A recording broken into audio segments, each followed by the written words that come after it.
muchas gracias por venir. Todos que estamos en este acto de El MAE se mueve. Mi compañero Manuel López, concejal de Cultura, también diputado provincial de Cultura, no puede venir, así que me ha pedido a mí que venga. Yo encantado, que cuando me toca acudir a los actos, cuando uno va por obligación, parece que eso, que es un rollo, pero cuando además nos gusta la cultura, y ya sabéis que a mí también me encanta, y hay personas que me conocen, ¿no? de otros ámbitos, pues dice, disfruta uno muchísimo y qué bien de tener esta oportunidad de estar aquí esta tarde.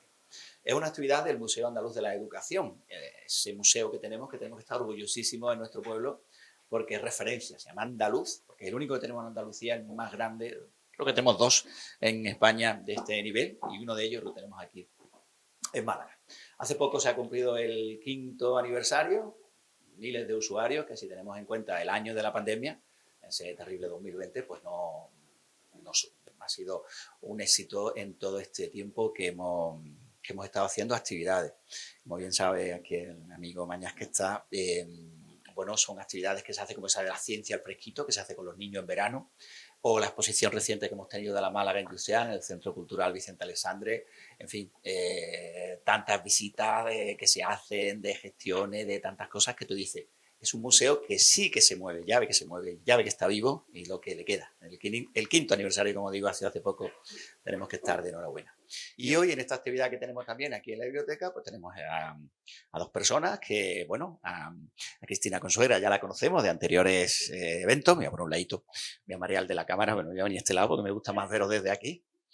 Y a, bueno, a la persona que hemos venido a escuchar. Servidor.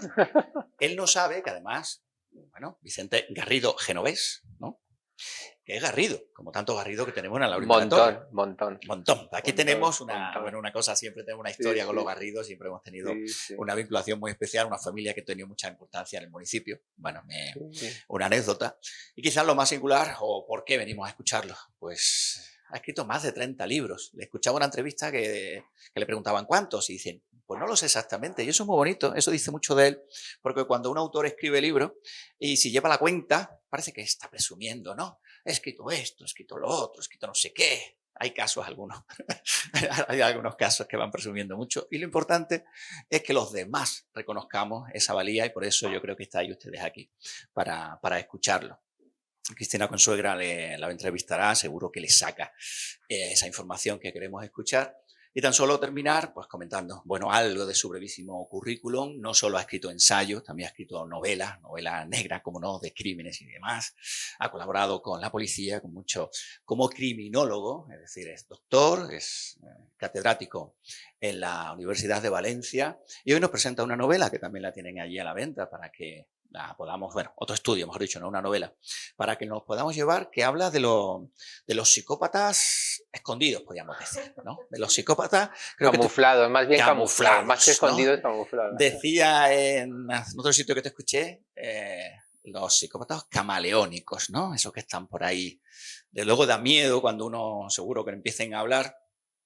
Yo pensaba antes de venir en esos psicópatas que llevan un uniforme, llevan un arma y que en este país o en Europa o en toda nuestra humanidad han provocado tanta y tanta desgracia, ¿no? Esos psicópatas que se ponen un uniforme y ya la hemos liado esto. Cuando ya le damos un arma y ya tienen una autoridad, creo que pueden ser los peores. No sé si Cristina le puede sacar también ese tema o no, que seguro que ella tiene mejores preguntas.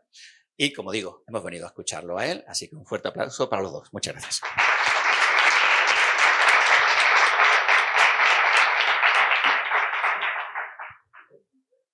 Buenas tardes, bienvenidas y bienvenidos a la segunda sesión de la 7ª edición del ciclo El MAE se mueve, que es el ciclo de pensamiento contemporáneo que se organiza desde el Museo Andaluz de la Educación de esta localidad.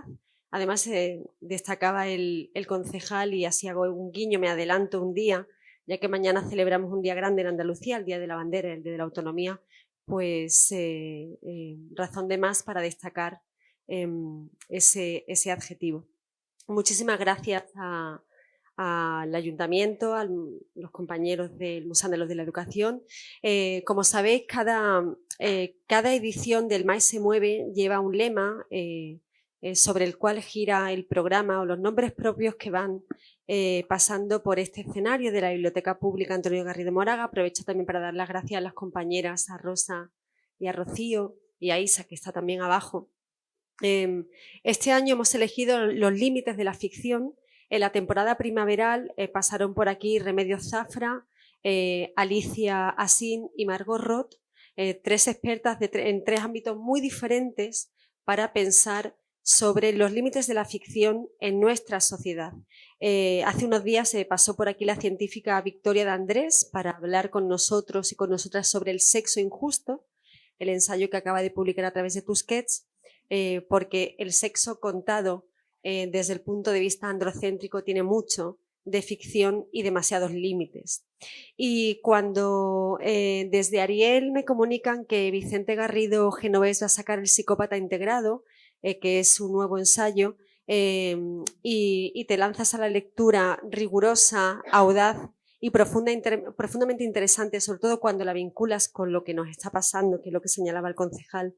Y efectivamente, ¿no? Nosotros veníamos hablando en el taxi sobre Donald Trump, que es un personaje al que le dedica muchísimo espacio en el ensayo, y me temo que le vamos a tener que conceder demasiado espacio en nuestra vida macropolítica y macroeconómica.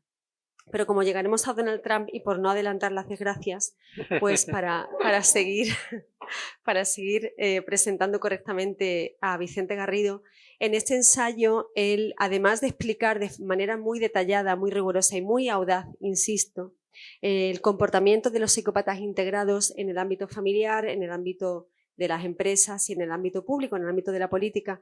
Además, que posiblemente yo creo que es la parte más interesante, al final de este ensayo, él ofrece una serie de claves a través de las cuales las personas que hayan tenido contacto por circunstancias con psicópatas integrados, cómo deshacerse de esa culpa y cómo superar esas huellas que dejan las relaciones, ¿no? el relacionarte con ellos. Decir que cerraremos, estaba yo pensando en la fecha, el 12 de diciembre cerraremos ya la temporada de esta 7ª edición con Marta Sanz y hablaremos con ella en torno a ese ensayo híbrido, ¿no? Entre la narrativa y el pensamiento, que es los íntimos. Y ya con esto sí os pido un aplauso de bienvenida a Laurín, a Vicente Garrido, por favor.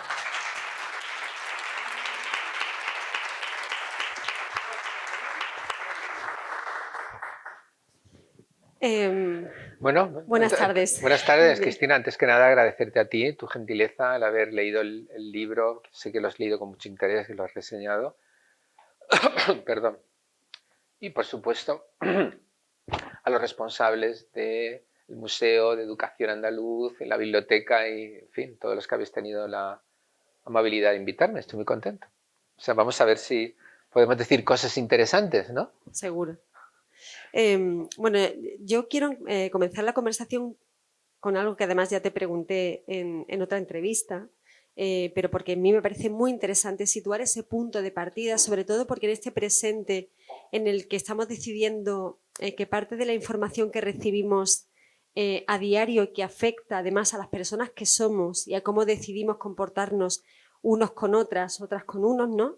Es fijar muy bien el concepto o la definición de psicopatía, porque hoy en día rápidamente todo se convierte en algo tóxico, ¿no? Sí, Es que es una persona sí. tóxica, nadie sabe exactamente qué quiere decir una persona tóxica, pero nadie sabe, por ejemplo, distinguir una relación tóxica de un narcisista, de un psicópata. Así que la primera pregunta obligada es, en esta hoja de ruta, ¿no? ¿Qué es un psicópata? Por supuesto, es verdad, algunos términos mueren de éxito, ¿no? De pronto entran, ¿verdad?, en la corriente de lo que es el diálogo cultural y todo el mundo lo utiliza. Pasó con el término tóxico, personas tóxicas, jefes tóxicos, parejas tóxicas. Luego le pasó lo del narcisista, todo el mundo es narcisista, es un narcisista. Pero en cierto sentido, en la historia de la... He pisado algo, es esto de aquí. En cierto sentido, en la historia de la cultura ha ocurrido lo mismo. En el ámbito, por ejemplo, de la medicina, si recordamos los orígenes de la psiquiatría, del psicoanálisis, pues son palabras que entran en la cultura, ¿no? El inconsciente, el subconsciente, el superyo, ¿no? Cuando decimos que tiene un superyo muy rígido, ¿no? Es una persona pues, que está sometida de manera muy rígida a las normas, ¿no? y a las leyes. Entonces, probablemente no podremos evitar el uso, porque una vez que entra en el discurso cultural las palabras se hacen muy ambiguas y muy elásticas, pero si atendemos al concepto riguroso de psicopatía, el psicópata no tiene por qué ser un criminal. Esta es la primera idea fundamental que hay que destacar, porque a través de los relatos culturales pues conocemos grandes psicópatas, nos han amenizado en series, en programas de televisión, en las novelas, ¿verdad? Después me acaban de chivar que hay un psicópata en la novela del concejal. Este es el psicópata que la cultura ha entendido como figura dominante. Una persona que es un criminal y desde luego las figuras que todos vosotros tenéis en la cabeza, ¿no? En la tele Dexter, que es alguien muy divertido, yo me he divertido mucho en la serie, Aníbal Lecter, y otros psicópatas que han ido apareciendo a lo largo de la historia de la cultura. Si habéis visto El Cabo del Terror, una película de Scorsese, pues ahí tenéis a un psicópata, ¿no? Ha habido muchos psicópatas en el cine, pero lo interesante del concepto de psicópata integrado es que destaca el hecho de que en realidad el psicópata no tiene por qué ser un criminal.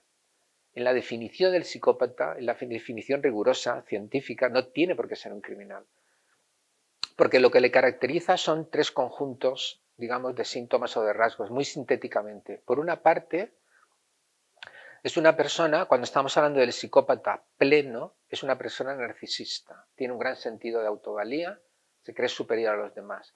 Digo en un sentido pleno porque hay personas que tienen menos intensidad en lo que podríamos denominar el espectro de la psicopatía, no se encuentra en el punto extremo, sino que están en unas, digamos, presentan rasgos, pero no llegan a tener toda la virulencia o toda la sintomatología del psicópata. El psicópata pleno es un sujeto que es narcisista, tiene un gran sentido de sí mismo y además es hábil a la hora de manipular y mentir.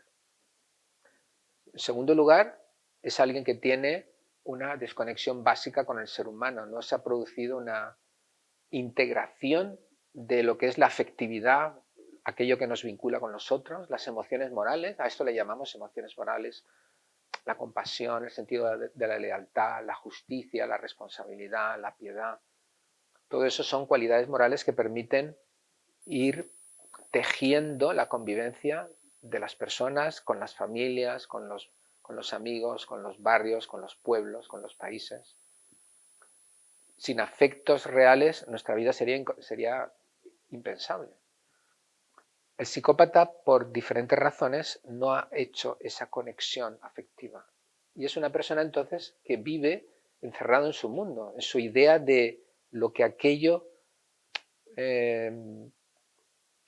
que es importante para él, es importante por razones puramente egocéntricas. Resumiendo, porque le da control y poder allí donde está, en su familia, en la empresa, donde esté. Fijaros que este punto es muy importante, porque eso significa que el psicópata, al no establecer ese vínculo significativo, no tiene normas morales que le vinculen, no tiene principios morales que le sometan, que es algo muy importante en la vida, ¿verdad? ¿Cuántas veces no hacemos cosas porque tememos el sentimiento de culpabilidad? No puedo vivir con esto. No haces esto porque ¿cómo luego vas a vivir con esto? El psicópata no tiene conciencia. Y por eso, y es el tercer rasgo importante, por eso puede actuar de manera explotadora, abusiva con los demás, porque no se siente concernido con los efectos de su acto. ¿Comprendéis? Eso es la psicopatía. Entonces, Cristina, un narcisista es alguien que se quiere mucho, pero no es un psicópata, si estamos hablando del narcisista. Entonces, ¿qué pasa? Que la gente los confunde porque tampoco es su obligación ir diferenciando. Pero desde luego yo lo he dicho en varios lugares, yo prefiero un narcisista antes que un psicópata. Si tengo que elegir, déjame con el narcisista. El narcisista es menos violento. El narcisista puede establecer conexiones con personas. Pero lo que realmente hace temible al psicópata es que él no se siente concernido por ninguna regla ni humana ni divina y no te ve como una persona en el sentido he ahí alguien con dignidad, he ahí alguien con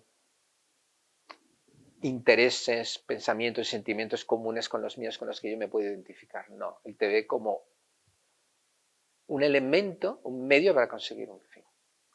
Entonces, la psicopatía es un modo de ser y define a alguien con estos rasgos. Luego la gente habla de narcisista, de tóxicos, pero bueno, dentro de lo que es el debate de la cultura popular muchas veces se utilizan los términos de una manera muy imprecisa. En esos rasgos típicos, ¿no?, de la psicopatía, te estaba escuchando, interesa especialmente esa cosa que tienen de deshumanizar, ¿no? Es un proceso absoluto de deshumanización del otro. Y esos mecanismos de control que ejercen sobre los otros también a través del abuso, del ejercicio de la violencia, de mecanismos de control, ¿no? En este tiempo, esta sociedad actual, este tiempo actual en el que las narrativas del yo se imponen, ¿no? Y además, bueno, el tecnocapitalismo, porque ya no podemos hablar ni de capitalismo 2.0 ni neoliberalismo, es decir, estamos ya en la era del tecnocapitalismo, que lo que ha hecho es además dinamitar las identidades, todas las teorías de las identidades, porque ha visto que es donde también se puede sacar dinero cuando el propio ser humano se explota a sí mismo, ¿no?, a través de esas aplicaciones, pero eso sería para otra charla. Pero en este tiempo en el que las narrativas del yo se nos imponen continuamente, en el que la gente no tiene tiempo para pensarse adecuadamente, ¿no? Y en el que, sobre todo, que posiblemente sea la parte más preocupante cuando lo pensamos desde el punto de vista, ahora hablaremos de tantos porcientos y de las personas que conviven con nosotros y son psicópatas integrados, la ausencia de dimensión moral en la sociedad. De repente hablar de un suelo, de un sustrato moral para que la vida sea vida, para que la sociedad sea algo humana y en el que todos tengamos un modelo de convivencia social que produzca bienestar. De repente eso se ha convertido en algo escandaloso, porque hablar de moral es como algo arcaico, ¿no? Entonces, cuando observas este paisaje y lo vinculas a los rasgos típicos de un psicópata o de un psicópata integrado, realmente la cosa comienza a ser bastante inquietante. Sí, a ver, yo creo que digamos, la modernidad, ¿no?, entendido como pues, la época posterior a la Segunda Guerra Mundial, donde parece que la guerra se va a quedar atrás, aunque nunca ha dejado de haber guerras, ¿no? Pero bueno, se extiende la idea de que vamos a vivir en una sociedad que está caracterizada por la autonomía, la libertad de las constricciones, de las normas y por el uso de la tecnología que nos permite una gran vida confortable. Pero claro, esto tiene el problema de que en realidad el ser humano, desde el origen de los tiempos, el género Homo tiene 2 millones de años y lo que es la especie de la nuestra, el Homo sapiens, tiene aproximadamente unos 300.000.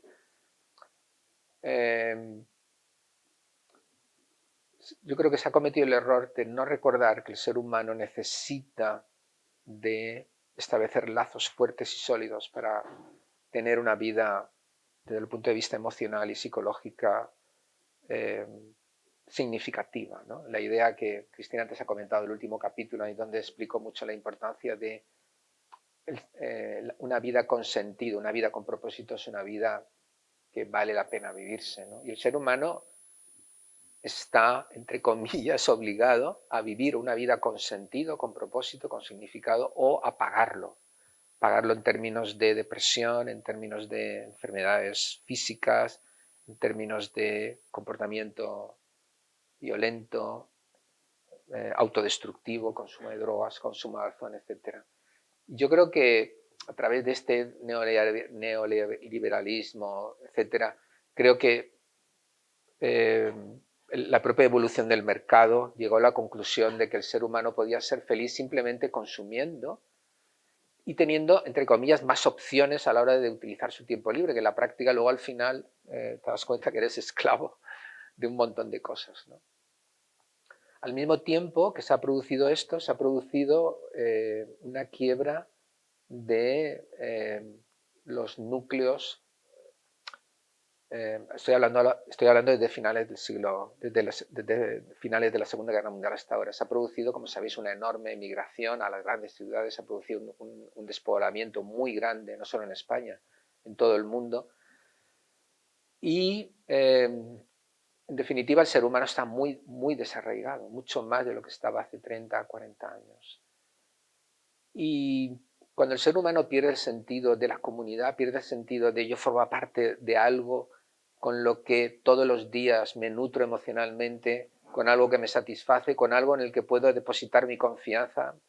Cuando tienes un sistema de relaciones que es tu base y tu apoyo, ahí realmente puedes florecer, puedes desarrollar lo mejor que tienes en ti.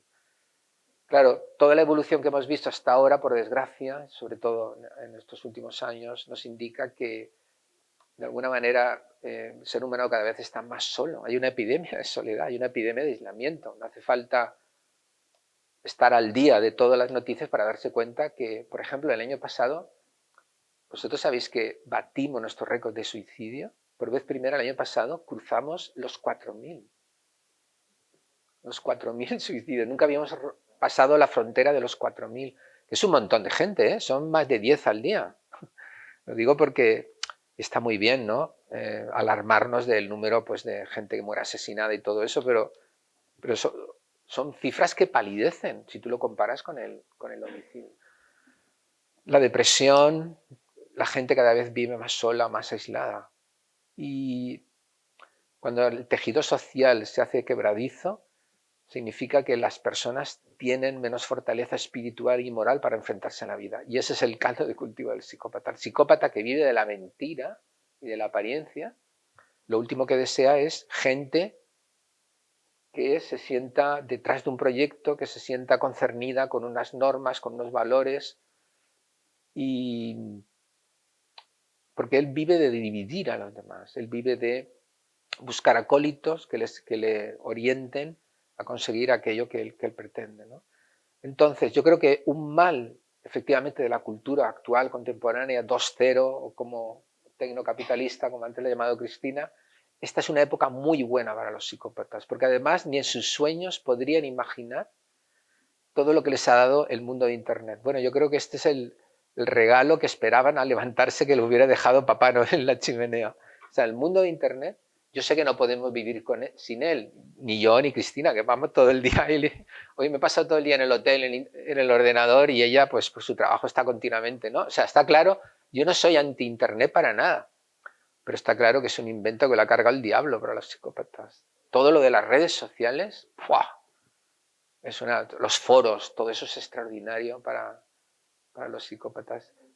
Fijaros, ¿me dejas hablar del caso de Pelicot? El caso de Giselle Pelicot es un caso paradigmático. ¿Habéis oído hablar de este caso? Que es una, ¿no? ¿Sabéis? Esta mujer que durante varios años, no recuerdo, 10 años creo, fue violada sistemáticamente por invitados de su marido, tal cual, ¿eh? Suena así, oiga, ¿quiere usted venir a violar a mi mujer? Bueno, yo desde luego no conozco un caso igual en la historia del crimen. Y mirad que estudio mucho el crimen y su historia. Yo no conozco un caso parecido. Igual hay más tremendos, pero... Por ejemplo, este caso, que es un caso en el que un psicópata llama a otro psicópata. No digo que todos los que fueran. La policía determinó 70. Él dijo que igual llegaron a 100, pero solo al final se sentaron en el banquillo 51, porque no se pudieron tener las pruebas necesarias para meter a los 70 ahí. Probablemente no todos eran psicópatas, pero sí que eran gente... el psicópata no tiene la exclusiva de la maldad. Uno puede ser malvado por muchas razones, por avaricioso, por ejemplo, ¿verdad? Bueno, la cuestión es que gente con afinidades psicopáticas o gente malvada, sin escrúpulos, la cuestión es que, ¿cómo los concitó? Los concitó a través de Internet. Entró en un foro que luego se cerró, donde se juntaba esa gente, digamos, con gustos, vamos a llamarle, especiales. Y ahí dijo, a ver, yo tengo a mi mujer ahí, quien quiera que venga y que la viole. Eso antes de las redes sociales, Cristina, hubiera sido imposible. ¿Dónde hubieras tú ido a buscar 100 violadores? ¿Que ibas por la calle? Oiga, usted, no hubieras podido hacerlo. Entonces, las redes sociales, en general, son un elemento de multiplicación de gente con tendencias y con mensajes psicopáticos. Esto no os cabe ninguna duda, ¿no? En mi libro también pongo algunos ejemplos de esto. Eso lo he comentado alguna vez, es un parque temático para un psicópata. Porque claro, unos a otros se llaman, ellos se reconocen. Cuando alguien es capaz de, en las redes sociales, plantear un determinado escenario, tú te das cuenta que están hablando tu idioma. Tú te reconoces, este es mi idioma, este es el lenguaje que yo entiendo. Ahora que has citado el caso de, que es verdad que ha conmovido, ¿no? O sea, ha conmocionado, mejor dicho, a la sociedad francesa hasta tal punto que se está... Está revisando la ley, sí. Sí, la ley sí, efectivamente, ¿no? Que de hecho el otro día, no sé en qué periódico nacional, un editorial señalaba que esto iba a suponer el cambio de un estado de ánimo en la sociedad francesa, ¿no? Porque realmente es para, efectivamente, repasar el andamiaje, ¿no? Ya que citabas un número, que es verdad que se hablaba al principio de casi 200 hombres que habían pasado por la casa de este señor para violar a su mujer que estaba dormida, que tampoco se sabe también el caso de la hija, que también se Sí, está, la hija está con el miedo en el cuerpo. La hija cree que ella, la hija, que también fue efectivamente, víctima. que también sí, sí. ha sido abusada y violada por otros hombres. El tanto por ciento, es decir, cuando haces, haces un primer plano en una sociedad tan pequeña como es la de esa localidad y ves el número de hombres que acudían y que, ¿no? que se tenía que saber algo entre ellos, tenían que reconocerse, ¿no? Como has dicho, y saber cuando alejamos la cámara qué número de psicópatas integrados. Eso es algo a lo que dedicas también mucho tiempo en este ensayo, es decir, Sí. de cifras reales de los psicópatas integrados en nuestra sociedad y en su modelo de convivencia. Vale. Vamos a ver, la psicopatía es un espectro. Un espectro significa que existe en toda su dimensión. En la parte baja del espectro estamos la mayor parte de la gente, porque todos en algún momento pues, hemos sentido una envidia, todos en algunos momentos hemos sido crueles o no hemos sido empáticos o hemos hecho caso omiso de nuestra conciencia, pero eso no nos hace psicópatas, eso nos hace humanos, porque el ser humano no es precisamente una perfección. No sé si tenéis una idea diferente a la mía, pero bueno, creo que tenemos bastante defectos, ¿no?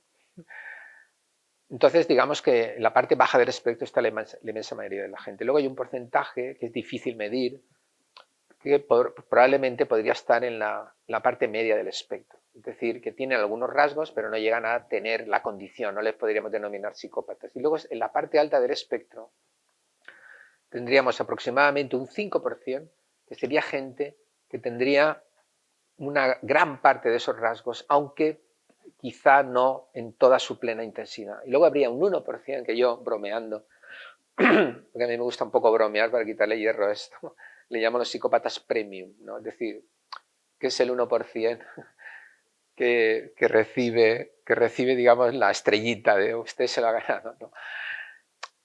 En general, hay un 1%, digamos, de núcleo duro, un 5% en la parte alta del espectro. Claro, eso es un porcentaje elevado, porque si en España tenemos, ¿cuántos millones somos? ¿46? 46, 47, pues, a ver, un 5%, eso da como 2 millones, ¿no? Me parece, 2 millones y algo, ¿no? Y lo que es peor es que en la parte alta, donde se encuentra el mundo de la empresa, el mundo de la política, la investigación dice que el porcentaje sube mucho y se sitúa entre un 10 a un 15%. Claro, esto es un poco... Claro, cogemos el Congreso de los Diputados y ahí te toca. Pero pasa lo mismo en todos los lugares del mundo, ¿eh? En todos los lugares del mundo. Es decir, son porcentajes, supongo que habrá variaciones culturales, ¿no? Porque de hecho se sabe que hay países menos psicopáticos, países más psicopáticos. sobre todo por el desarrollo del país. Por ejemplo, os llamará la atención saber que por determinados indicadores, aunque es difícil encontrar pruebas contundentes, pero yo estoy de acuerdo. Probablemente los países menos psicopáticos son los países escandinavos. Un poco podemos seguir una regla determinada. Aquellos países que han tenido que trabajar en interdependencia fuerte e intensa para conseguir lo que tienen, son países que inhiben la moral del psicópata. Y esos países, por condiciones geográficas, el clima, no hace falta que os diga el clima que hace ahí, son países que han sabido desde el principio que o trabajan todos juntos a una o te mueres. Te mueres literalmente de hambre o de frío. Entonces, no es extraño que esos países también tengan indicadores de felicidad. Siempre salen en el punto alto, aunque luego los españoles decimos que pues yo he estado ahí varias veces. Yo digo, sí, aquí se vivirá muy feliz, pero yo me quiero ir a Laurí de la Torre. A Málaga o a Valencia, ¿no?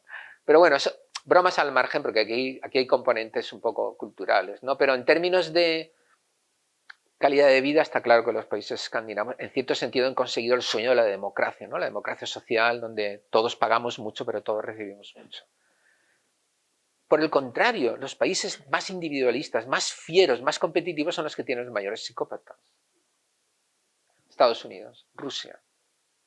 Países que llevan una historia muy diferente, pero por diferentes razones son países donde el Estado en muchos sentidos está ausente.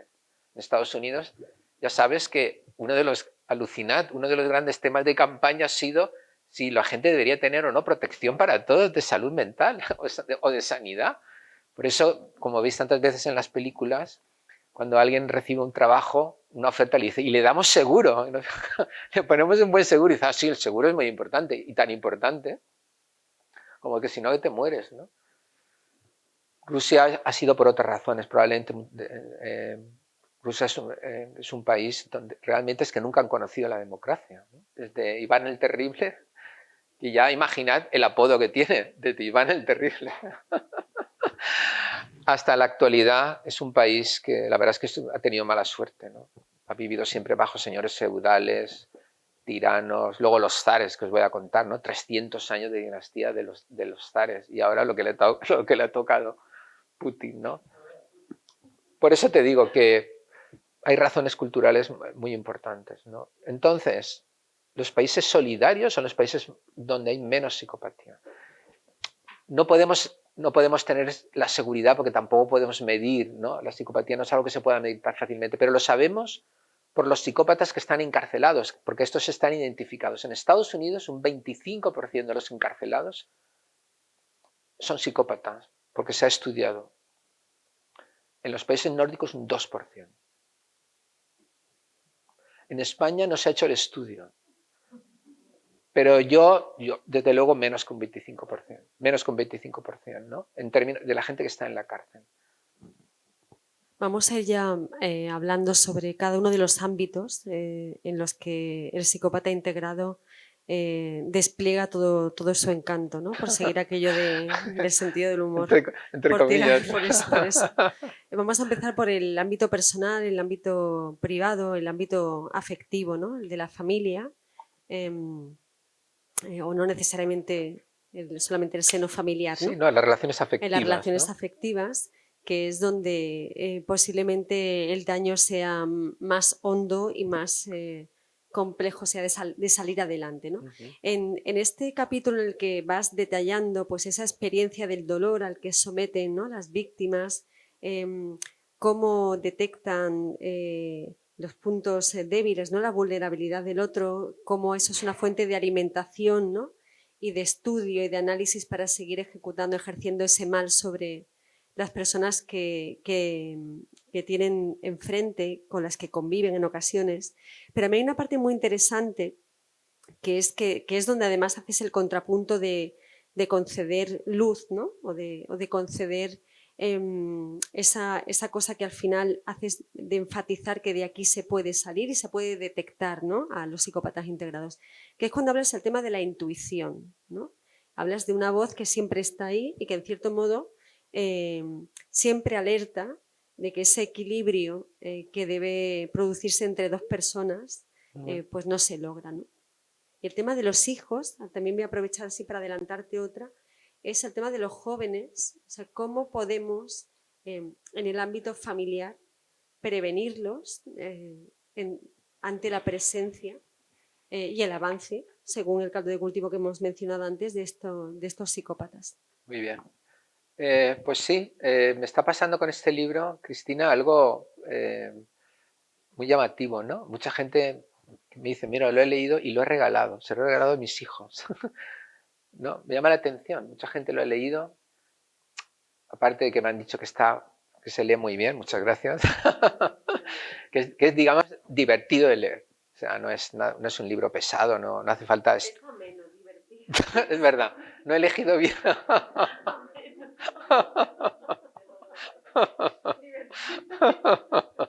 Es verdad, no he elegido bien el calificativo, es ameno, no divertido. Bueno, pues eso, mucha gente me comenta, mira, lo he regalado pues a una amiga que conozco, o se lo he regalado a mi hermano. Es muy interesante, ¿no? Porque, claro, de una manera muy informal, la gente se da cuenta cuando lee el libro de hasta qué punto el psicópata integrado, o lo que ellos piensan que tiene características de ser un psicópata, está afectando sus vidas, ¿no? Por ejemplo, hice una entrevista el otro día con una periodista de una radio, no lo voy a decir porque es una cosa privada, que me dijo, mira, he regalado 10 libros. yo digo, oye, cuando vaya deja que te dé un beso, porque vamos, muchas gracias. ¿No? Pero ella me dijo, es que lo he regalado a 10 personas, que sabía que lo van a necesitar. Bueno, entonces, la cuestión es que lo que dice Cristina es muy importante, ¿no? Uno de mis grandes objetivos del libro es explicar a las personas que no son víctimas o no tienen por qué ser víctimas de los psicópatas. Es decir, los psicópatas, olvidaros una vez más de lo que habéis visto en la tele, en las películas. Los psicópatas no son supermentes privilegiados, no son supervillanos. No es gente que tenga más recursos que tenemos nosotros. Lo que tienen es una habilidad a base de experiencia a la hora de mentir. Pero ellos, por ejemplo, si bien reconocen las debilidades humanas, porque desde jóvenes su supervivencia está en que sepan discriminar qué persona está en un estado vulnerable por una pérdida afectiva, por una situación de salud importante, por un revés en su empleo, por lo que sea, ¿no? Es verdad que ellos son hábiles en esto, pero lo son por pura práctica, lo son por pura repetición, porque su modo de comunicarse con la gente no es a través de ese tejido de emociones al que antes me he referido, en el que basamos nuestro asiento emocional, en el que nos identificamos como personas, ¿no? Yo quiero a Irene, mis amigos de toda la vida son estos, me siento comprometido con este club, con este proyecto, yo tengo un sentido de lo que es mi patria o de lo que es mis creencias religiosas. Ese es el modo en que vamos construyendo nuestra vida, ¿no? Cada uno con su actitud particular. Pero el psicópata eso no lo tiene. Es que me gustaría que lo entendieras. Es ese tipo de vinculación, él no lo tiene ni lo siente. Él es una persona que vive en su mundo egocéntrico y que aprende que para obtener satisfacción la única manera es a través del poder, el control. Cuando él se siente poderoso es cuando tiene una satisfacción emocional. Y para eso él camina por el mundo buscando establecer aquellas formas de relación que le permiten tomar el control y alcanzar ese poder, ya sea en el trabajo, ya sea en el matrimonio o en la pareja, etc., ¿no?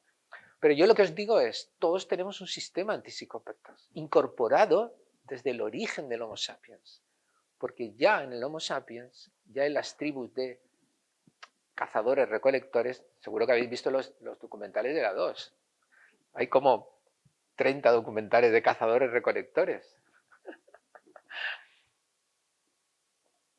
Ya en esa época el psicópata ya existía, está desde el origen de los tiempos, porque nosotros creemos que es una variación dentro del genoma humano. Y mientras tú te ibas a cazar, el psicópata fingía estar enfermo. ¿Para qué? Para tomar por la fuerza pues, a la persona o a la mujer que está relacionada con este hombre. O robaba la comida, o mataba o atacaba porque quería obtener la piel o lo que fuere, ¿no?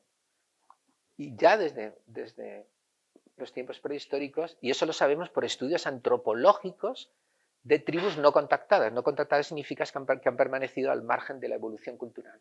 Entonces los antropólogos han descubierto que en tribus no contactadas, por ejemplo del Amazonas, tienen palabras para designar a los psicópatas y tienen de manera atemporal prácticas para combatirlos. Por ejemplo,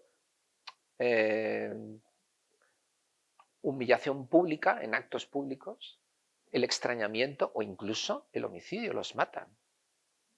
Entonces, he hecho este excurso antropológico para deciros que todos tenemos un sistema de alerta frente a la psicopatía.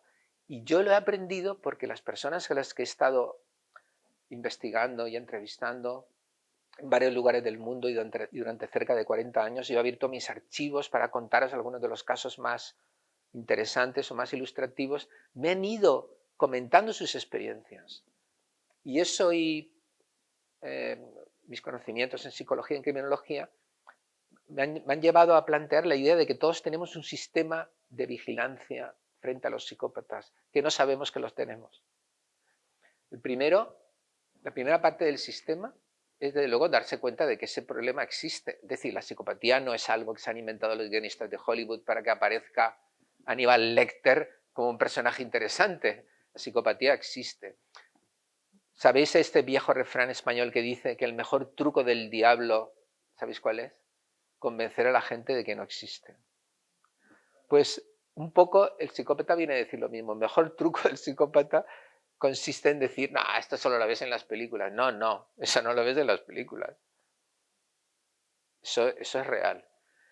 Entonces, sobre la base de eso, lo primero que entra en funcionamiento es la intuición. Lo ha comentado Cristina. ¿Qué es la intuición? La intuición es un conocimiento que tenemos inconsciente, que se ha ido conformando a través de nuestras experiencias vitales y que en un momento determinado, cuando estamos en una situación de peligro, la intuición te avisa.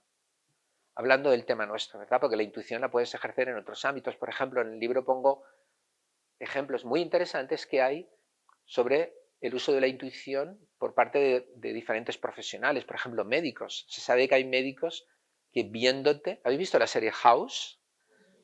Bueno, algo parecido. Es decir, es tanto su conocimiento que de alguna manera opera una especie de algoritmo automático, inconsciente, que hace que llegues a una solución, pero no porque la has adivinado, sino porque de manera inconsciente hay toda una serie de claves que tú visualizas de manera global, de manera completa y llegas a una conclusión. Eso también se ha estudiado con expertos en obras de arte. Se ha estudiado, en el libro lo comento, se ha estudiado que hay expertos en obras de arte, tienen que ser buenos expertos, ¿de acuerdo? No cantamañanas, que son capaces de decirte en un minuto si ese es un Van Gogh auténtico o no. ¿Y cómo es? Pues es porque todo su conocimiento de arte y todo su conocimiento de Van Gogh está funcionando y en un momento determinado se activa un algoritmo. Pero son muchas cosas que tú no eres plenamente consciente. Es la pigmentación del cuadro, es el trazo determinado, es como determinadas figuras están pintadas. ¿Entendéis lo que os digo? Hay un montón de claves que en un momento determinado tú haces una lectura global y tú dices, ¿es verdadero o es falso? Cosa que otra gente tiene que hacer análisis complejísimos durante días pictóricos de la tela para llegar a esa conclusión. Nuestra intuición, cuando estamos frente a psicópatas, te dice, presta atención. ¿Y cómo lo sentís? Lo sentís con una sensación corpórea, a la que podéis denominar incertidumbre, ansiedad, confusión. Pero es orgánico. Miedo es orgánico. ¿Qué es lo que ocurre? Muchas personas a las que entrevisté, con las que he trabajado y han estado en relaciones afectivas con psicópatas, cuando yo les hablo de la intuición, o sin yo hablarlo, ellas me lo mencionan, pero cuando yo les hablo de la intuición le digo, ¿y por qué no hiciste caso? Y me dice, porque no quise renunciar a aquello que en ese momento me obnubilaba. Es decir, yo amaba a ese hombre o a esa mujer, porque también hay mujeres psicópatas. Y sencillamente no quise hacer caso. No estaba dispuesta a renunciar a lo que en ese momento yo entendí que era muy importante para mí. Primero, conocer que existe la psicopatía y los rasgos. Por eso es importante saber de verdad lo que es un psicópata. 2, la intuición. 3, observar. Observar, hay que saber observar.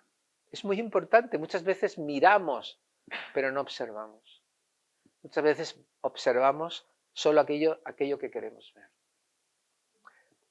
Y es muy curioso porque cuando he estudiado a psicópatas, por ejemplo, en algunos casos en procesos de divorcio, etc., muchos amigos vienen y le dicen a la persona, dice Marta o María o como sea, es que tú no has visto durante 5 o 6 años lo que hemos visto todos. Yo algunas veces digo, oye, ¿por qué no se lo habéis dicho? Dice, porque no nos iba a hacer caso, ¿no? Por eso otro consejo, otro elemento del sistema de alerta es no solamente observar de verdad. Pregunta a tus amigos, pregunta a tus seres queridos, que tú pienses que no están, digamos, bajo la órbita de que esta persona los haya podido seducir, ¿no? Pregúntales, oye, no le digo que le preguntes, oye, ¿tú crees que Manolo es un psicópata? No. Pero sí que le podías preguntar, oye, dime la verdad, como mi amiga mía o como mi hermana, lo que sea. Dime la verdad, ¿hay algunas cosas en Juan, en mi pareja, que a ti te produzcan confusión o que te parezcan cosas extrañas y tú quisieras comentarme? Muchas veces esta pregunta obra milagros. En la observación os daréis cuenta que en general, desde que estáis con esa persona, vuestra vida va peor. Que en realidad nada de lo que ha hecho, no digo de lo que dice que ha hecho, porque por lo que dice que ha hecho, estaríais como la reina de Saba, ¿no? Como dicen el chiste de los argentinos, ¿no? Vende a un argentino por lo que dice que vale y cómpralo por lo que vale, ¿no? Perdón, no quiero ofender a los argentinos. Pero, a ver, esto me lo han contado los propios argentinos de Buenos Aires, ¿eh? Por eso lo cuento. Pero es que eso mismo es por el psicópata. Compra al psicópata por lo que dice que vale y véndelo por lo que vale. Pero si tú eres honesto contigo mismo, te darás cuenta que tu vida ha ido peor, seguro. Que nada de lo que a ti te ha prometido lo cumple. Y lo que es peor, te darás cuenta que tu espíritu se va apagando, tu ilusión se va apagando. Y al final estás como en una tela de araña, no sabes muy bien cómo salir de esto. Y entonces, el gran mensaje es, podéis evitar esto, con tal de que utilicéis vuestro sistema de alarma.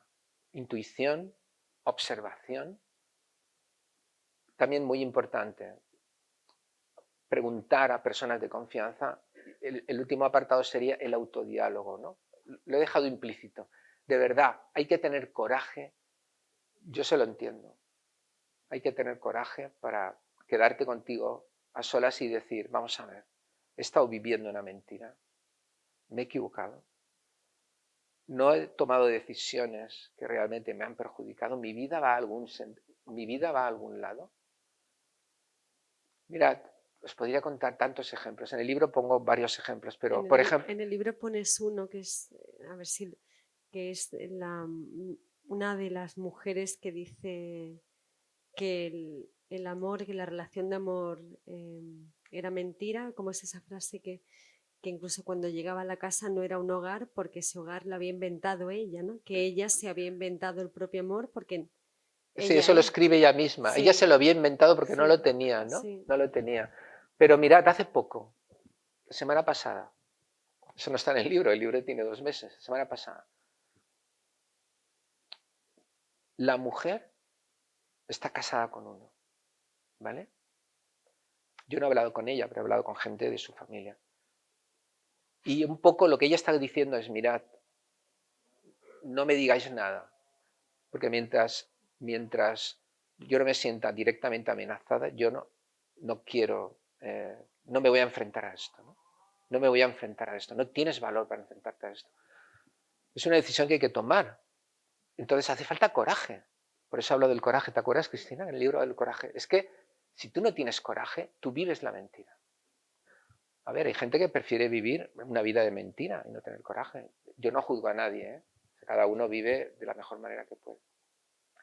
Y esto es un poco muy importante. Entonces, vosotros no tenéis por qué caer presa de un psicópata, porque vosotros tenéis más fuerza espiritual, más recursos, tenéis a gente que os ama.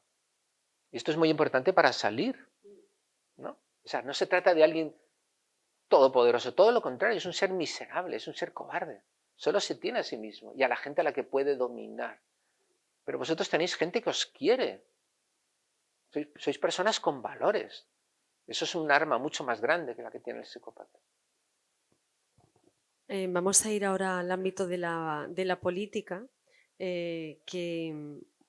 bueno, nos podemos centrar en Donald Trump como, como gran Que nadie me paradigma. pregunte, Como porque gran esto suele paradigma. ser habitual. Oiga, ¿y usted opina qué tal? No me digáis un nombre preguntándome si son psicópata. ¿Eh? Bueno, No, porque... Donald Trump, yo creo que estamos todas de Sí, acuerdo no, en además en el que libro, Cristina, es que en el libro pongo 2 ejemplos de sí. psicopatía porque hay mucha bibliografía, hay dictámenes de expertos reconocidísimos del mundo en que Donald Trump y Vladimir Putin son psicópatas, por eso yo los menciono. Luego apunto maneras sobre alguno, pero claro, tampoco es un término que podemos utilizar como sinónimo de mal político, porque uno puede ser un mal político sin ser un psicópata, simplemente puede ser un incompetente, ¿no? Yo te quería hacer una pregunta que, bueno, pensando en Donald Trump y en todo este ecosistema que de repente tenemos, ¿no? Este nuevo orden del mundo que tenemos frente a nosotros y nosotras, ¿no? Pues veníamos en el taxi hablando con el señor de Sí, Mendoza sí, sobre sí, Milei, sí, sí. ¿no? Tenemos a la italiana Meloni, tenemos a Orbán, tenemos a Le Pen que de repente va a presentar una moción de censura con la izquierda, es decir, todo es extraño, un mundo extraño, ¿no? Donald Trump, Elon Musk como aliado de este señor, Putin por allí también, es decir, y otros tantos que pueden aparecer dado que la maquinaria del populismo pues, está a pleno rendimiento, ¿no? Con nuestra colaboración. Pero bueno, eso sería para otra Sí. conversación. Para otra conversación. Pero te quiero preguntar qué es lo que, más allá de la coordinación que hay entre estos líderes o estos señores, que la hay, que se sabe que además salen de la misma factoría y que están todos relacionados, Abascal aquí mismo con parte de todas estas personas que estamos nombrando, ¿qué es lo que les realmente, cuál es el afán? Si tuvieras que destacar un objetivo que los lleva, por ejemplo, el regreso de Donald Trump, porque fíjate, en la primera legislatura se supo, porque además él mismo lo cuenta, y hay un documental que además me parece que es sobre en HBO, sobre Obama, que Donald Trump necesita llegar a la Casa Blanca para destruir a Obama, no el legado de Obama, porque Obama en una de estas fiestas que hace en la Casa Blanca en Navidad, pues públicamente le hace una broma que lo que hace es despreciarlo, ¿no? Sí, se burla de él. Sí. Es que él lanzó el bulo, Trump, de que no había nacido en Estados Unidos, ¿no? De que no era americano, ¿no? Efectivamente, Entonces lanzó entonces ese bulo, él, sí. con la retórica de Obama, además, ¿no? Hace un juego Sí, sí. imposible que seguramente él entendió hasta medio camino. Sí, Pero sí. en esta segunda legislatura, ¿cuál crees que es bueno, ese objetivo, ese fin, si tuvieras Vale. que quedarte con uno? Muy bien. En el libro hablo de un término que lo inventó Lefosky, que era un sociólogo. Sus estudios son muy sociológicos, pero él había estudiado medicina. Lewandowski tuvo la mala suerte de vivir con dos psicópatas. Cuando era niño, de origen polaco, tuvo a Hitler. Cuando fue mayor, tuvo a Stalin. O sea que el hombre sabía muy bien lo que era vivir en un estado psicopático, ¿verdad? Y él acuñó el término que a mí me encanta, patocracia. La patocracia es el gobierno liderado por psicópatas. El efecto de la patocracia es muy malo, no solamente para el país, sino porque es un efecto de imitación, ¿no? Que es lo que está pasando ahora con... Es un poco, me da más miedo, es decir, yo el miedo que me da, y cuando digo miedo es miedo. Trump ya no es, aunque tengo muchos amigos en Estados Unidos, ¿no? Es por, si solo fuera en Estados Unidos yo diría, bueno, pues que se coman lo que han votado, ¿no? Pero claro, pero el problema es que ser presidente en Estados Unidos tiene una gran repercusión en todo el mundo, ¿no? Entonces, lo característico de la patocracia, lo característico del psicópata, ¿cómo reconocerlo? Hay una serie de indicadores también en el libro, que podéis utilizarlo a modo de tabla en las próximas elecciones. Mirad, un psicópata siempre, su mensaje siempre está basado en la división, en el odio, en la destrucción. No encontraréis en los mensajes de los políticos psicópatas inspiración. No encontraréis elevación del ser humano. Es siempre lo que dice el psicópata es dirigiéndose al núcleo de su país que piensa que le va a votar. El mensaje del psicópata es muy sencillo, es mira, vosotros vais a estar muy bien conmigo, pero antes tenemos que acabar con todo esto. Y con todo esto es el chivo expiatorio. En el caso de Trump, los latinoamericanos, los inmigrantes que vienen a envenenar la sangre de América en un lenguaje que podía haberlo firmado Adolf, el bueno de Adolf podría haber dicho, oye, dame eso que lo firmo ahora mismo, ¿no? O sea, él dice, él ganó las elecciones con dos ideas fundamentales. Una, voy a evitar que vengas a empleo su lenguaje para que vengan esos criminales aquí, de tal manera que nadie os quite el trabajo. Y dos, voy a poner aranceles y voy a tomar toda medida de protección para que vosotros, el americano de toda la vida, vuelva a tener mucho dinero, sin inflación, y que lo paguen los países del mundo que tengan que pagar. Pero aquí todo el mundo que quiera vender y quitaros el trabajo a pagar mucho dinero, que todos los economistas han dicho que eso es una locura. Pero bueno, al margen de eso. Es todo tan mentiroso, es todo tan viejo, es todo tan visto, que produce sonrojo darse cuenta que en 2024 el 51% de los norteamericanos le han votado. Fijaros, vosotros sabéis que los 11 millones que se estima que hay de inmigrantes ilegales en Estados Unidos, ese que dice que Trump vienen y que minan la economía y que llenan las cárceles, vosotros sabéis que se ha estudiado, y creedme que yo tengo muchos colegas en Estados Unidos, en la universidad, ¿vosotros creéis que son los que menos cometen delitos? ¿Pero sabéis por qué? Porque el inmigrante ilegal lo último que quiere es llamar la atención de la policía. Porque si le ponen una multa, claro, lo echan. ¿Comprendéis? El inmigrante vive con miedo a que le detecten. Pero esas mentiras tan brutales, el pueblo se las ha comprado. Y lo que es peor, se lo comentaba a Cristina viniendo, esta vez el pueblo, ese 51%, es injusto hablar del pueblo americano porque es el 51%, pero bueno, la mitad, los que le han votado esta vez no a pesar de lo que es, sino por lo que es. Porque en el año 2016 aún podías pensar, bueno, es que les engañó, les contó la milonga, pero ahora no, ahora ya sabes que este tío ha pagado a una actriz de porno, que es un adúltero redomado, que ha sido condenado en un juicio civil por violar a una periodista, que ha sido condenado en el estado de Nueva York porque ha falseado las cuentas de sus libros, que incitó a un golpe de estado el Capitolio. Bueno, es que ha violado todos los mandamientos. Entonces el pueblo americano le ha votado por eso. O sea, el pueblo americano le ha votado, mira, me da igual que seas un inmoral, pero tú a mí me vas a permitir sentirme orgulloso de ser un americano dentro de su país y no tengo por qué estar escondiéndome, soy americano auténtico y ya basta ya de inmigrantes. ¿Y sabéis la pena? La pena es que la mitad de las mujeres americanas le han votado. Él, que humilla a las mujeres siempre que puede, ¿verdad? ¿Sabéis lo malo? Lo malo es que casi la mitad de los latinos le han votado. ¿Y sabéis por qué le han votado? ¿Sabéis lo que han dicho en las encuestas? Han dicho, es que no quiero que nadie venga y me quite mi trabajo. Entonces, es eso lo que destacan los psicópatas. ¿Comprendes? Te atacan en tu zona baja, son golpes bajos. Utilizan emociones básicas primarias, las manipula y de esa manera consigue tu voto. ¿Comprendéis? El chivo expiatorio, eso es más viejo que Matusalén. El chivo expiatorio ya lo utilizó Hitler. Los gitanos, los homosexuales, los judíos, los comunistas. Esto es más viejo que el TVO, pero esto es lo mismo que hace Trump casi 100 años después. Y la gente, en vez de decir, va, Donald, esta película ya la he visto, cuéntame otra milonga, pues se lo come con patatas. Entonces, ¿qué es lo que ha prometido Trump? Todo esto que os ha dicho. Es que ha dicho cosas tan increíbles que es que en el libro cuento algunas, pero claro, desde el libro lo terminé en marzo, todo lo que ha dicho ahora. Por ejemplo, le preguntaron en una rueda de prensa, ¿usted cómo acabaría el crimen? Y él dice, muy fácilmente, en un solo día. Ahora sí, dijo, será un día de extraordinaria violencia. Y yo pensé en La Purga. ¿Habéis visto La Purga, la película? La Purga. Todos a matar a todo el mundo. Pero eso lo dice un señor que va a ser presidente de los Estados Unidos de América.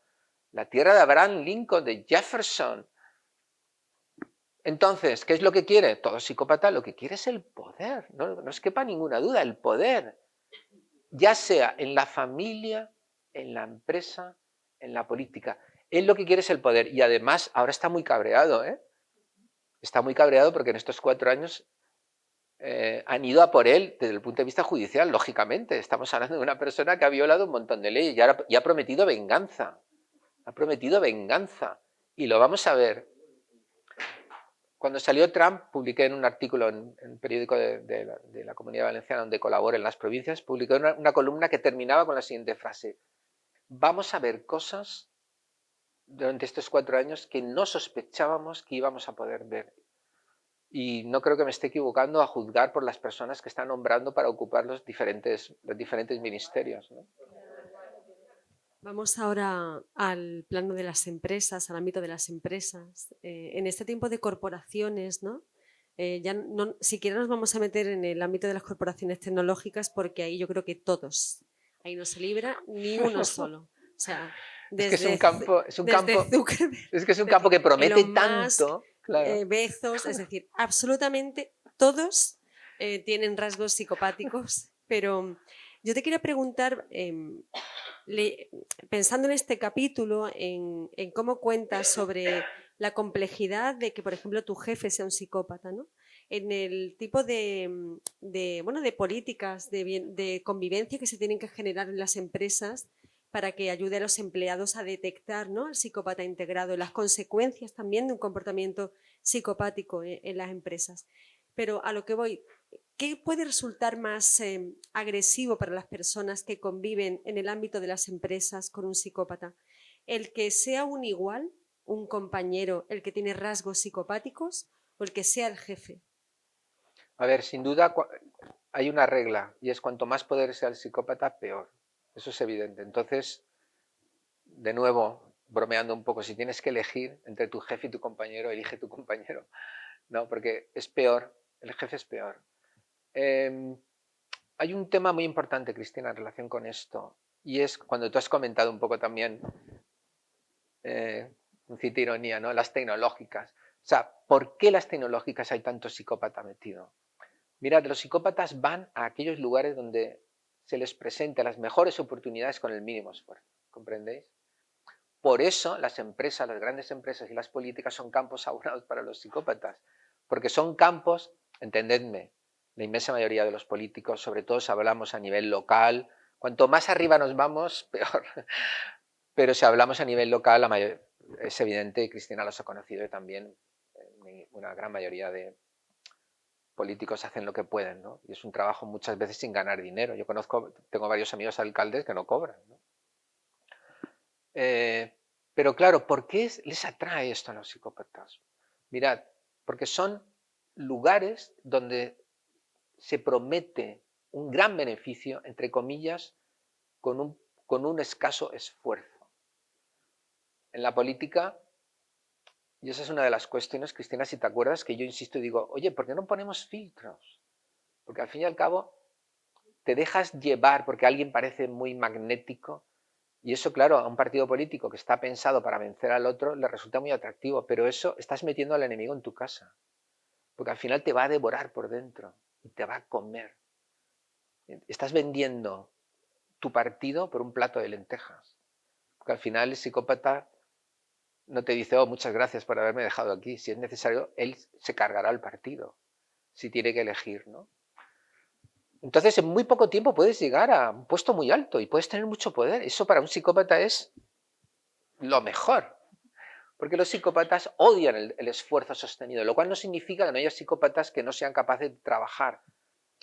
Los controlados son los que han tenido más oportunidad para desarrollar su autocontrol, y estas personas pueden llegar a trabajar. Pero aún así, yo no he conocido nunca un psicópata que trabajara muy duro.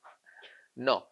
Algunos pueden estar dedicándole más horas, pero en general ellos utilizan el trabajo de los otros y se lo atribuyen. Entonces, en una empresa, si tu jefe tiene rasgos de psicopatía, tú tienes que ver en qué empresa estás actuando. Porque hay empresas que tienen mejor cobertura frente a los psicópatas. Por ejemplo, las empresas que tienen diferentes cabezas, dirigentes independientes. El psicópata tiene más problemas a la hora de dominar una empresa si tiene que competir con otras personas que están en departamentos que no van a depender directamente de él. Porque ellos lo que hacen es que contaminan la empresa, buscan a aquellos que les pueden apoyar y utilizan estrategias muy clásicas de división, ¿no? ¿Estás contra mí o estás a mi favor? Esparcen bulos, calumnias, buscan el apoyo del superior y de esa manera van interiorizando, integrándose en lo que es la estructura interna de la empresa y van subiendo.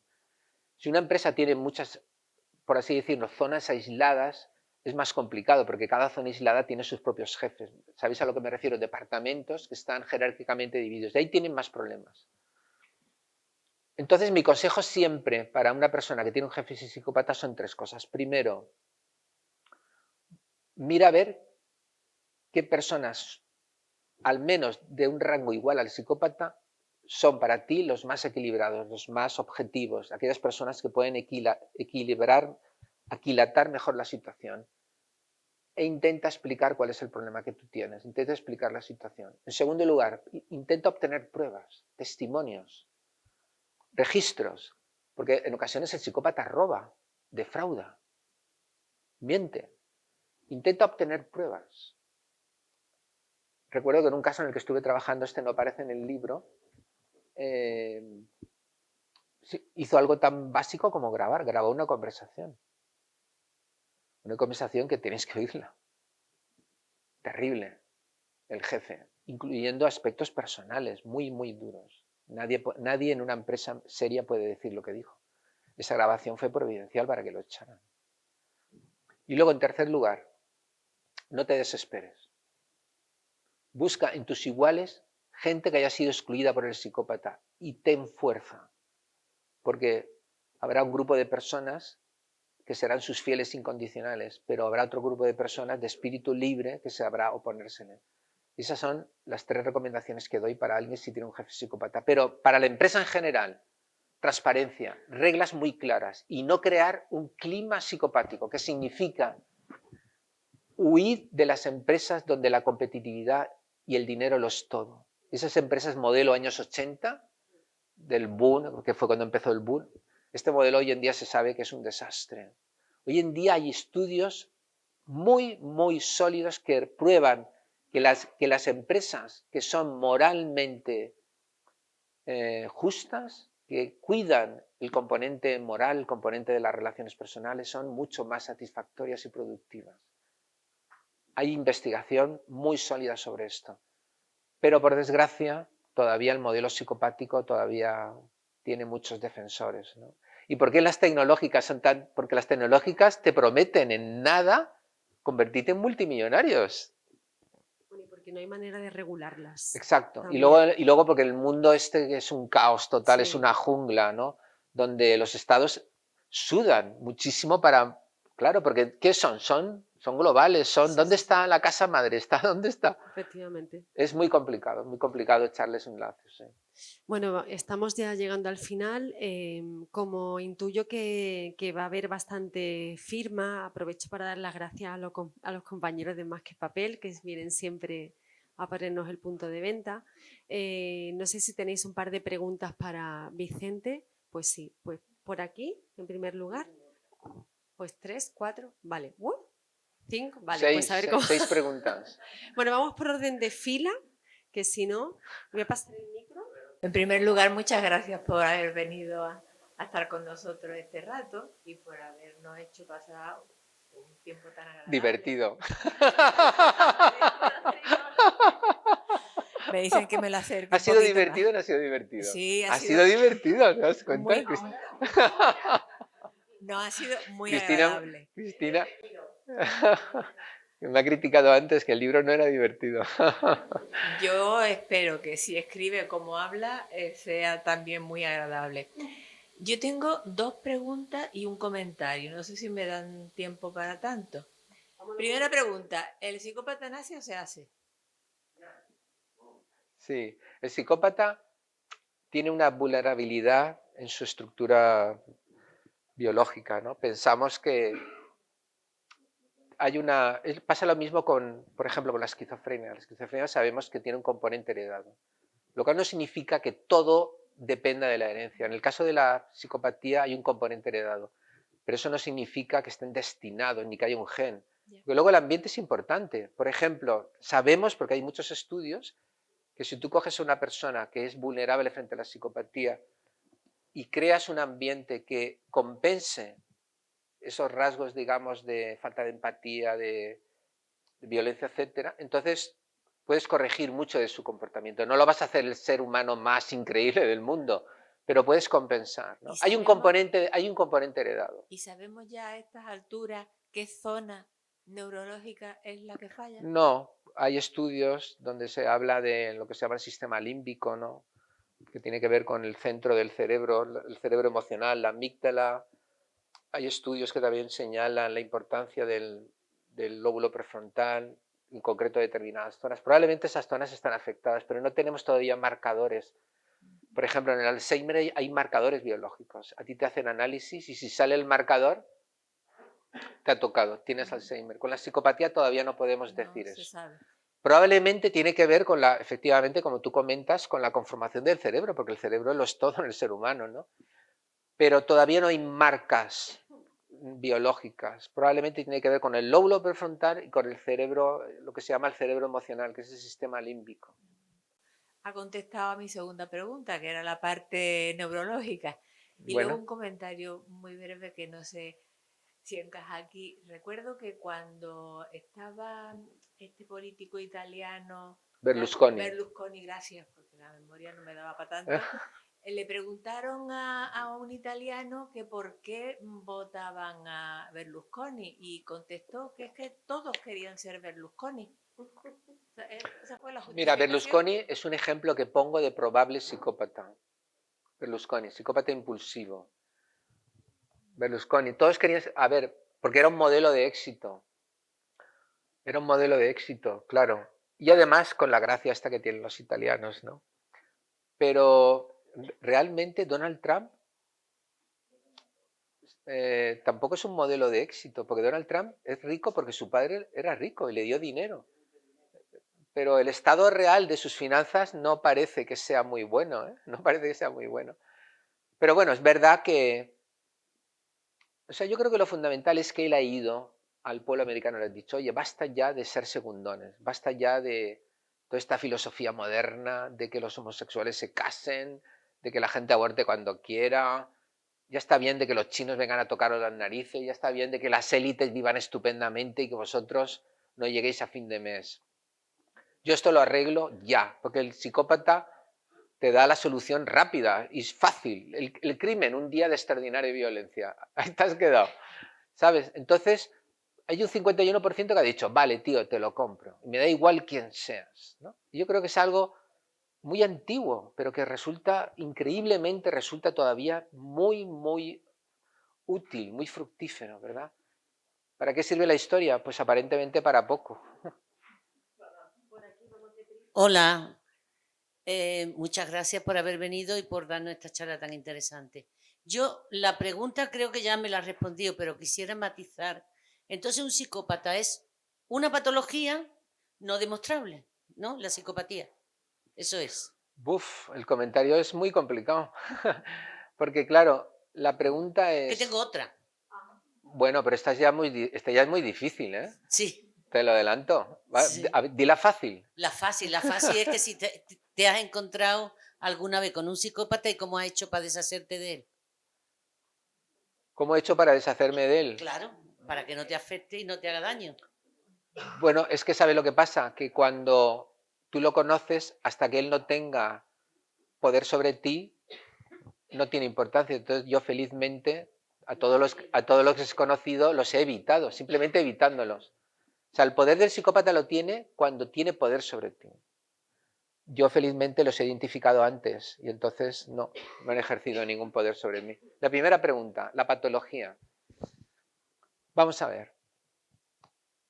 Si una patología es algo que se sale de lo normal, ¿de acuerdo? Un señor de 2 metros es patológico, porque se sale de lo normal, mide 2 metros. Entonces, la definición de la normalidad, la definición de la patología en base a lo estadístico o a lo normal, o a lo que es normal, es un problema. No nos sirve.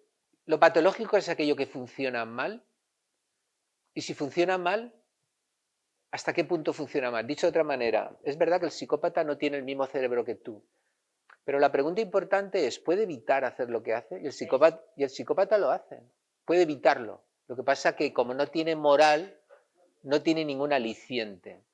Te voy a poner un ejemplo de los clásicos para que tú lo entiendas y lo entendáis vosotros. Un asesino en serie. He conocido a varios. Un asesino en serie mata cuando piensa que nadie le va a detener. Eso significa que si está en una situación donde cree que le van a detener, se abstiene de matar. Luego, ¿puede dejar de matar? Sí. ¿Sí? Porque ahí dejó de matar. Y de hecho hay asesinos que han dejado de matar durante años. Entonces, ¿es una patología? Claro, porque ¿tiene suerte el psicópata con su biología? No. Pero te voy a poner otro ejemplo. Hay millones de niños que han pasado por situaciones extremas, muy, muy desgraciadas. Sin ir más lejos, pensad en todos los niños que vivieron, por citar a don Adolfo, todos los niños que vivieron en los campos de nazi de exterminio.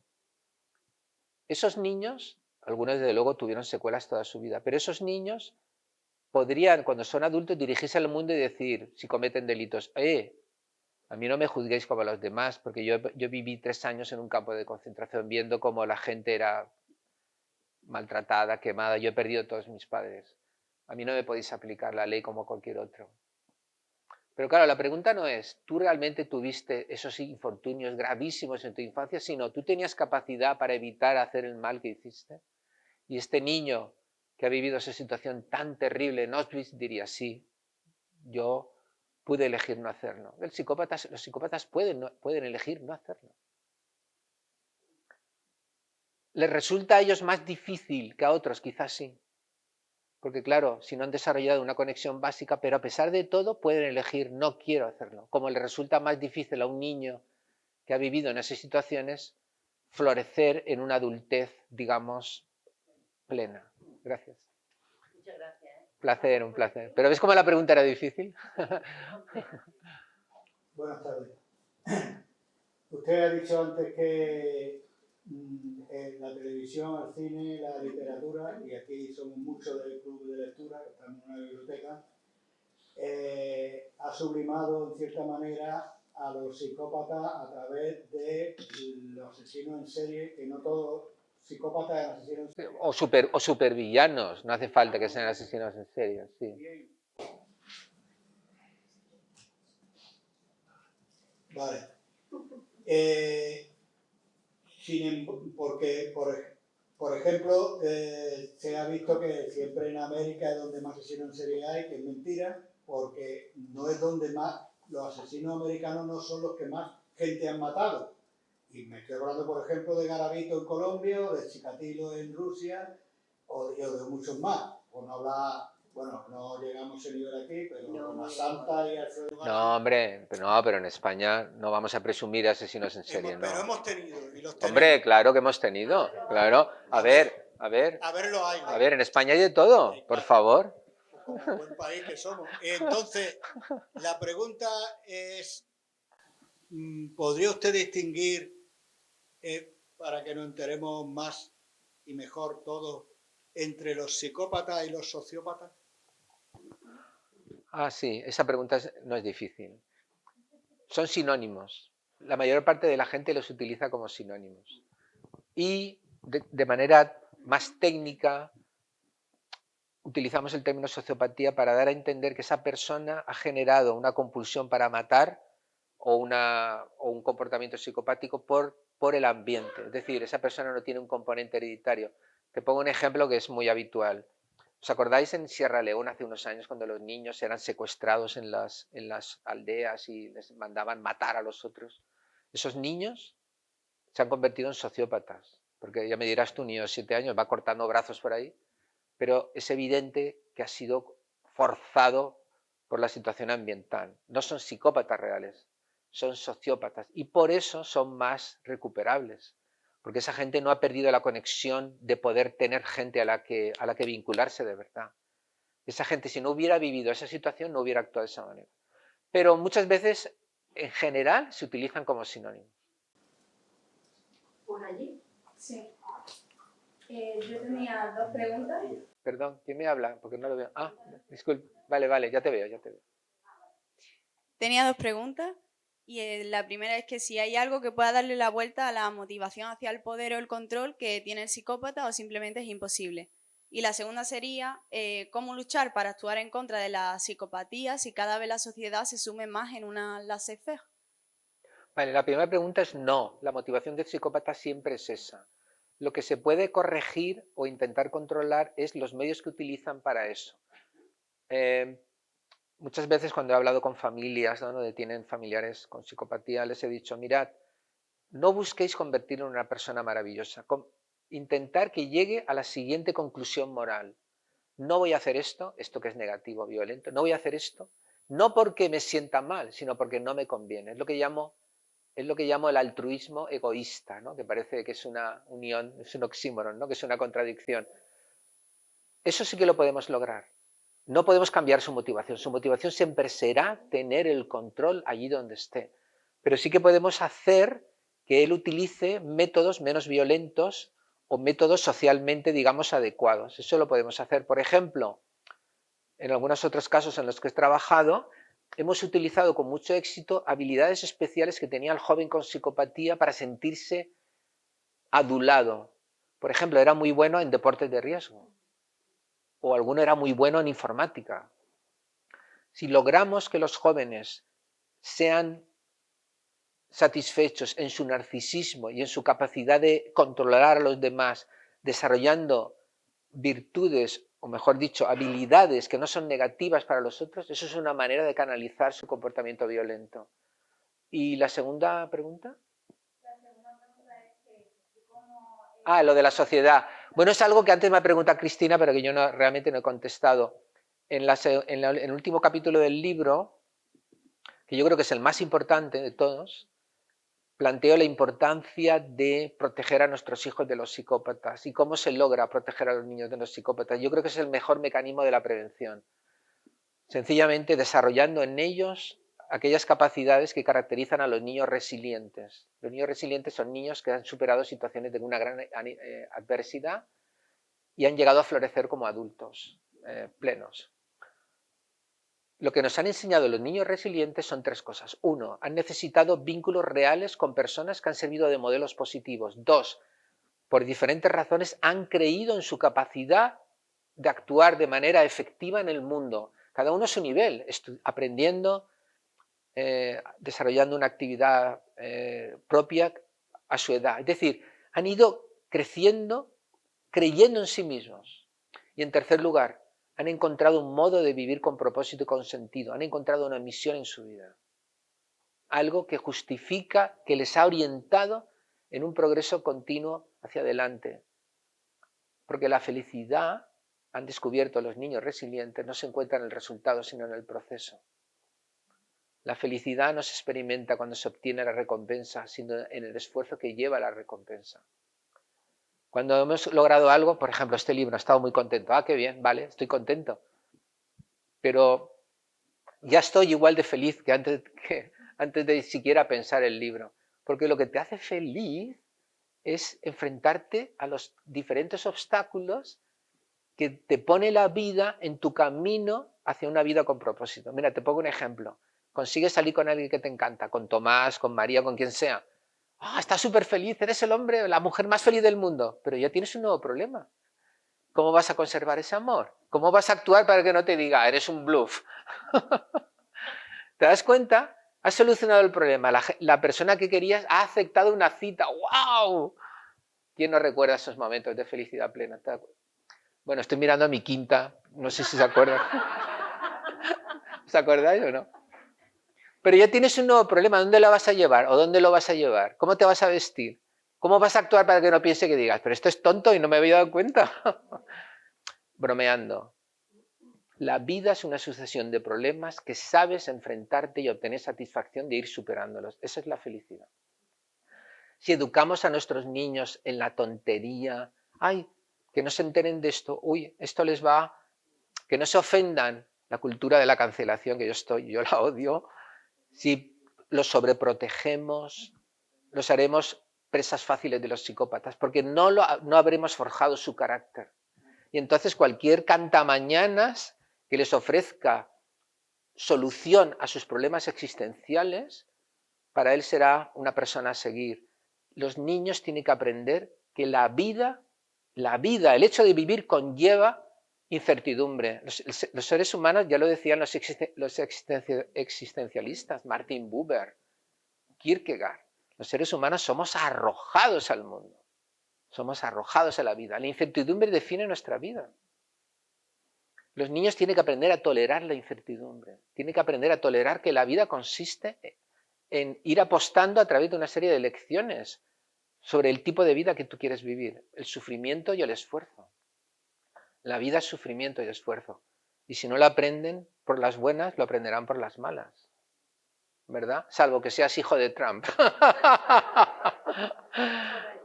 Ese es el modo de educar a nuestros hijos para que no sean víctimas de psicópatas, porque tendrán un criterio propio y serán más inmunes a los cantos de sirena de los psicópatas.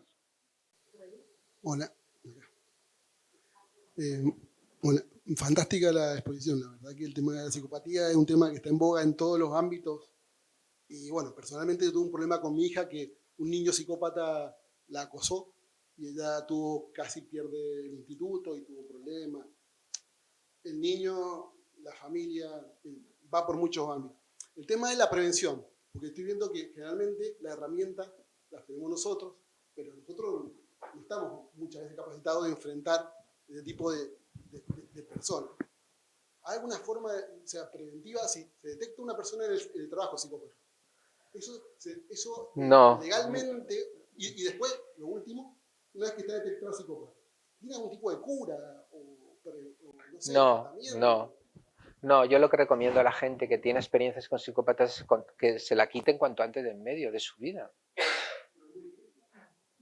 Bueno, hay veces que es muy difícil y otras veces no tanto, por eso he escrito el libro.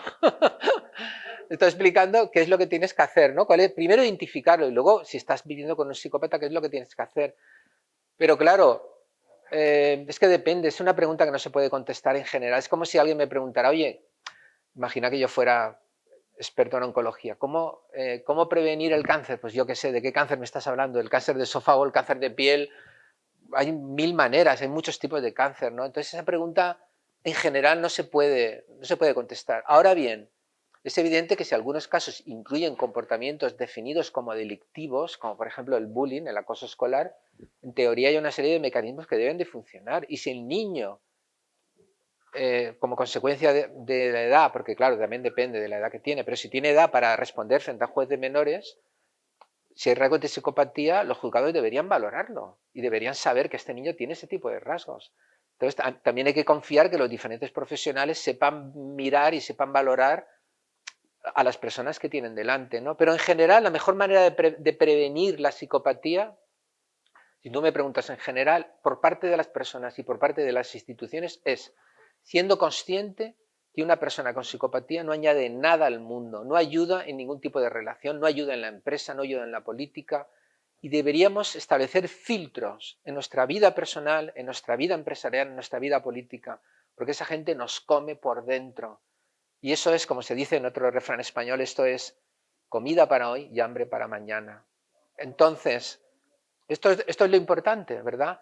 Y esos filtros necesariamente implica no perder nuestra ingenuidad, nuestra credulidad es buena. El ser humano, por una buena razón, concede el beneficio de la verdad a la otra persona. No hubiéramos podido crear una sociedad, una civilización. O sea, no estoy diciendo, a partir de ahora ir mirando, yo nunca lo hago. Yo nunca espero que me vaya a encontrar un psicópata en la esquina. Ahora, si aparece lo detecto, eso sí. porque llevo toda la vida. Si tengo con él una mínima interacción, tampoco creáis que lo veo y digo, mira, ahí va el psicópata. A ver, que tampoco hago eso. Tengo que tener una mínima interacción con él. Entonces, no perded vuestra credulidad, no perded vuestra ingenuidad. Pero si estáis en una situación que os atañe personalmente o socialmente, que sepáis, antes de que sea muy tarde, utilizar vuestros mecanismos de prevención. ¿Qué es antes de que sea muy tarde? Antes de que tenga poder sobre vosotros. Bueno, antes de pediros un aplauso para Vicente Garrido, recordaros que tenemos aquí el punto de venta, que aprovechando que está aquí el autor para que os firme los ensayos que hayáis comprado, agradeceros una vez más que estéis con nosotros aquí y recordaros que el 12 de diciembre ya nos despedimos hasta 2025 con la gran Marta Sanz, que siempre es un lujo estar Rocío sonriendo, porque es un lujo escucharla. Os animo a que os acerquéis a formularle preguntas y sobre todo a preguntarle en torno a cuestiones muy, muy diferentes y singulares que ella trata en los íntimos. Ahora sí, un aplauso muy fuerte para Vicente.